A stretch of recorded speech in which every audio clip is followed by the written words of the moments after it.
ਫਿਰ ਨਾਈਸ ਮੁੰਡੇ ਨਾਲ ਬਹਿ ਕੇ ਮੈਂ ਕਿਧਰ ਨੂੰ ਜਾ ਰਿਹਾ ਤੁਹਾਨੂੰ ਦੱਸਦਾ। ਜਾ ਕੇ ਸੋਹਣੇ ਸ਼ਹਿਰ ਸਰਗੋਦਾ ਦੇ ਵਿੱਚ ਨਾਈਸ ਮੁੰਡੇ ਨੇ ਯਾਰ ਰੋਡ ਤੇ ਕਿਉਂ ਰੋਕ ਲਈ ਤੁਹਾਨੂੰ ਦੱਸਦਾ। ਪੜ ਕੇ ਸਕਾਈਵੇ ਵਾਲਿਆਂ ਦੇ ਅੱਡੇ ਦੇ ਵਿੱਚ ਦੇਖਾਂ ਤੇ ਬੱਸਾਂ ਆ ਰਹੀਆਂ ਕਾਫੀ ਕਿਉਂ ਖੜੇ ਆ ਤੁਹਾਨੂੰ ਦੱਸਦਾ। ਲਾਇਆ ਨਾਈਸ ਮੁੰਡੇ ਦੀ ਤੋਂ ਕੱਪੜਾ ਦੇਖਾਂ ਤੇ ਦਰਵਾਜ਼ਾ ਦਿੱਤਾ ਖੋਲ। ਮੈਂ ਕਿਹਾ ਯਾਰ ਜਲਦੀ ਜਲਦੀ ਨੂੰ ਕੱਢ ਕੇ ਬਾਹਰ ਇਹਦੇ ਵਿੱਚ ਚਲਾਉਂਦੇ ਆ। ਇਸ ਗੱਡੀ ਦੇਖਾਂ ਤੇ ਬਾਹਰ ਨਿਕਲ ਆਈ ਆ ਯਾਰ ਹੁਣੀ ਗੱਡੀ ਦੇ ਵਿੱਚ ਬਹਿ ਗਏ। ਦੇਖਾਂ ਏਸੀ ਕਰਤਾ ਪੂਰੇ 2 ਤੇ ਤਾਂ ਕਿ ਹੋ ਜਵੇ ਗੱਡੀ ਦੇ ਵਿੱਚ ਇਰਦੀ ਸੀ। ਯਾਰਾਂ ਨੇ ਦੇਖਾਂ ਏਸੀ 2 ਤੇ ਕਰਕੇ ਦਿਲ ਨੂੰ ਆ ਗਿਆ ਸਕੂਨ। ਦੇ ਵਿੱਚੋਂ ਭਾਈ ਫਿਰ ਇੱਕੋ ਹੀ ਆਵਾਜ਼ ਆ ਰਹੀ ਸੀ, ਦਿਲ ਗਾਰਡਨ ਹੋ ਰਿਹਾ, ਬਹੁਤ ਮਜ਼ਾ ਆ ਰਿਹਾ। ਕਿਆ ਬਾਤ ਆ, ਦਿਲਾਂ 'ਚੋਂ ਆਵਾਜ਼ਾਂ ਆਣ ਲੱਗ। ਇਹਨੇ ਮੈਨੂੰ ਭਾਲਿਆ ਧੱਕੇ ਨਾਲ, ਮੈਂ ਬੈਗ ਹੁਣੀ ਰਿਹਾ ਸੀ ਹਾਲਾਂਕਿ ਗੱਡੀ 'ਚ। ਹੁਣ ਜਾ ਪਤਾ ਨਹੀਂ ਕਿੱਥੇ ਰਿਹਾ, ਹੁਣ ਕਹਿੰਦਾ ਸ਼ਹਿਰ ਜਾ ਕੇ ਤੈਨੂੰ ਮੈਂ ਦੱਸਾਂਗਾ, ਹੈਗਾ ਸਰਪ੍ਰਾਈਜ਼। ਮੈਂ ਕਿਹਾ ਚਲੋ ਜਾਣ ਦੋ ਭਾਈ, ਕੀ ਕਰਨਾ ਦੇਖ ਲੈਂਦੇ।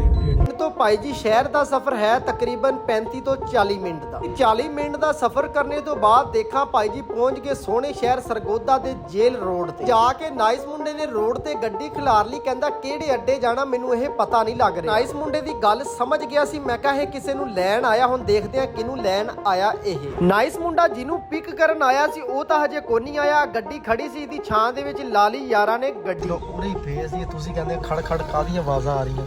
ਆ ਦੇਖੋ ਜੀ ਸੁੱਤਾ ਪਿਆ। ਚੱਲ ਬਈ ਉੱਠ ਕੇ ਪਾਣੀ ਲੈ ਕੇ ਆ, ਪਾਣੀ ਲੈ ਕੇ ਆ, ਪਾਣੀ ਲੈ ਕੇ ਆ।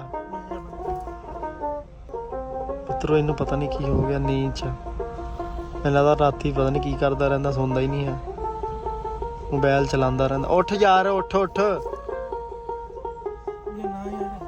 ਸੋ ਜਾ ਭਾਈ ਸੋ ਜਾ। ਇਸ ਮੁੰਡੇ ਨੂੰ ਜਲਦੀ ਜਲਦੀ ਮੈਂ ਠਾਲਤਾ। ਮੈਂ ਕਿਹਾ ਗੱਡੀ ਆ ਗਈ ਆ। ਕਹਿੰਦਾ ਇਹ ਨਹੀਂ ਗੱਡੀ ਹੈ ਮਾਮਾ, ਕੋਈ ਹੋਰ ਆ, ਇਹ ਪਹਿਲੀ ਆਈ ਆ। ਘੰਟੇ ਵੇਟ ਤੋਂ ਬਾਅਦ ਇੱਕ ਹੋਰ ਗੱਡੀ ਆਈ, ਲੇਕਿਨ ਇਹ ਵੀ ਗੱਡੀ ਕੋਈ ਨਹੀਂ ਸੀ ਯਾਰ। ਇਸ ਤੋਂ ਇਲਾਵਾ ਜਿਹੜੀ ਇੱਕ ਹੋਰ ਗੱਡੀ ਆਣੀ ਆ ਉਹਦੇ ਵਿੱਚ ਆਣਾ ਕਿਸੇ। ਆ ਕੌਣ ਰਿਹਾ ਇਹ ਤਾਂ ਮੈਨੂੰ ਨਾਈਸ ਮੁੰਡਾ ਦੱਸ ਨਹੀਂ ਰਿਹਾ। ਗੱਡੀ ਦੇਖਾਂ ਉਹ ਛਾਂ ਵਾਲੀ ਵੀ ਅੱਗੇ ਨੂੰ ਚਲੇਗੀ, ਸਾਡੀ ਗੱਡੀ ਦੇ ਵਿੱਚ ਆ ਗਈ ਧੁੱਪ। ਇਸ ਮੁੰਡੇ ਨੂੰ ਕਿਹਾ ਭਾਈ ਗੱਡੀ ਛਾਵੇਂ ਲਾ, ਬਹੁਤ ਗਰਮੀ ਆ ਯਾਰ। ਫਿਰ ਪੂਰੇ 1.5-2 ਘੰਟਿਆਂ ਤੋਂ ਬਾਅਦ ਜਿਹੜੀ ਗੱਡੀ ਦਾ ਸਾਨੂੰ ਹੈ ਸੀ ਇੰਤਜ਼ਾਰ, ਦੇਖਾਂ ਆ ਗਈ। ਮਿੱਤਰੋ ਤੁਸੀਂ ਕਹਿੰਦੇ ਹੋਣੇ ਕਿਹਨੂੰ ਪਿਕ ਕਰ ਲਿਆ। ਮਿੱਤਰੋ ਮੇਰਾ ਵੱਡਾ ਭਰਾ ਗਿਆ ਹੋਇਆ ਸੀ ਦੁਬਈ, ਉਹ ਆਇਆ ਵਾਪਸ, ਉਹਨੂੰ ਕੀਤਾ ਜੀ ਆਦੇ ਆਣੇ ਦੀ ਖੁਸ਼ੀ ਦੇ ਵਿੱਚ। ਦੇਖਾਂ ਨਾਈਸ ਮੁੰਡੇ ਨੇ ਦੇ ਦਿੱਤਾ ਅੱਜ ਬੱਕਰੇ ਦਾ ਹੀ ਆਰਡਰ। ਨਾਈਸ ਮੁੰਡਿਆ ਬਾਹਰ ਨਹੀਂ ਮੁਕਾਬਲੇ ਤੇਰੇ। ਦੇਖਾਂ ਰੋਡ ਟੁੱਟਿਆ ਹੋਇਆ, ਖਾਣਾ ਸਾਰਾ ਹੋ ਗਿਆ ਮਿੰਟੋ ਪਹਿਲਾਂ ਹਜ਼ਮ ਹੋ ਗਿਆ। 4:05 ਘਰ ਪਹੁੰਚਿਆ। ਨਾਈਸ ਮੁੰਡਾ ਕਹਿੰਦਾ 2 ਕੱਪ ਲਿਆ ਚਾਹ ਜਲਦੀ। ਜਿਹੜਾ ਜਿੱਤ ਗਿਆ ਉਹਨੂੰ ਭਾਈ ਆਹ ਚੈਲੰਜ ਲੱਭਣਾ, ਉਹਨੂੰ ਆ ਦੇ ਦੇਣੇ ਆ ਸ਼ੈਂਪੂ, ਠੀਕ ਹੈ।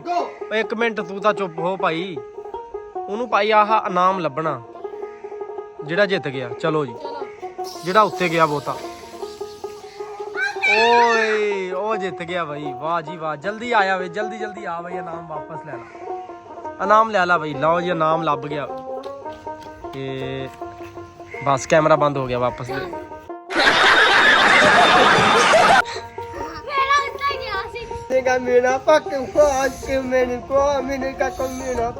मेरा इंग्लिश सुना, मेरा पाकिस्तान है, मेरा प्यारा है।